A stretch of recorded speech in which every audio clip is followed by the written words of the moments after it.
Stable voice channel में आप लोगों का स्वागत है। पौराणिक कथा पर आधारित यह कहानी है। कृपया इस चैनल को लाइक शेयर और सब्सक्राइब कर लीजिए। सभी पूजा में लक्ष्मी जी के साथ विष्णु जी की जगह गणेश जी को क्यों पूजा जाता है, इसके पीछे एक रोचक कहानी है। लक्ष्मी जी और गणेश जी की पूजा का जिक्र कई पौराणिक कथाओं में हुआ है।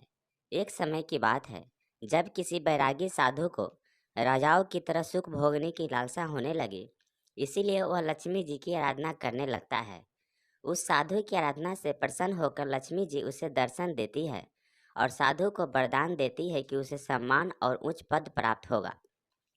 वह साधु दूसरे दिन राजा के दरबार में पहुंच जाता है और वरदान के अभिमान में राजा को सिंहासन से धकेल देता है।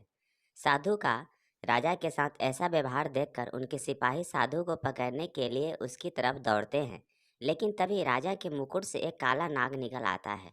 यह देखकर सभी चौंक जाते हैं और सभी उस साधु को ज्ञानी संत और चमत्कारी समझने लगते हैं।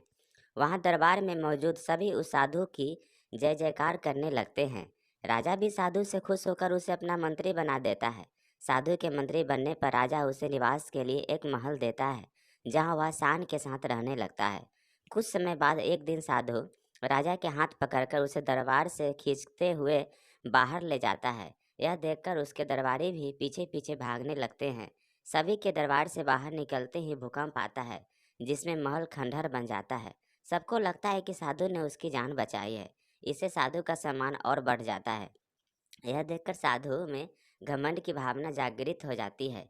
इसके कुछ दिनों के बाद एक सुबह साधु राजमहल में घूम रहा होता है, तभी उसकी नज़र गणेश जी की मूर्ति पर पड़ती है।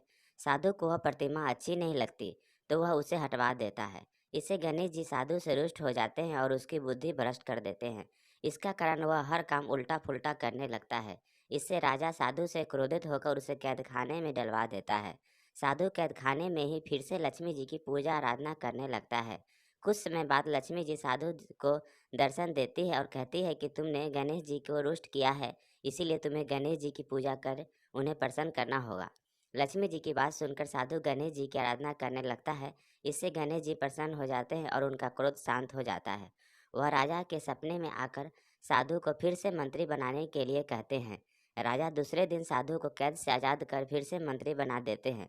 इस घटना के बाद लक्ष्मी और गणेश जी एक साथ पूजे की जाने लगी। लक्ष्मी जी ने धन की देवी है, तो गणेश जी बुद्धि को संयम में रखने वाला माना गया है।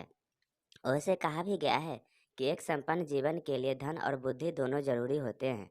इसीलिए लक्ष्मी जी और गणेश जी की पूजा साथ में की जाती है। कहानी का सार, इस कहानी से यह सीख मिलती है कि हमें अहंकार नहीं करना चाहिए, क्योंकि अहंकार के कारण जो हमारे पास है वो भी हमसे छीन सकता है। कैसा लगा यह शॉर्ट धार्मिक मोटिवेशन स्टोरी, कमेंट करके ज़रूर बताएं और चैनल पर नए हैं तो कृपया इसे लाइक शेयर और सब्सक्राइब कर लीजिए। Thank you.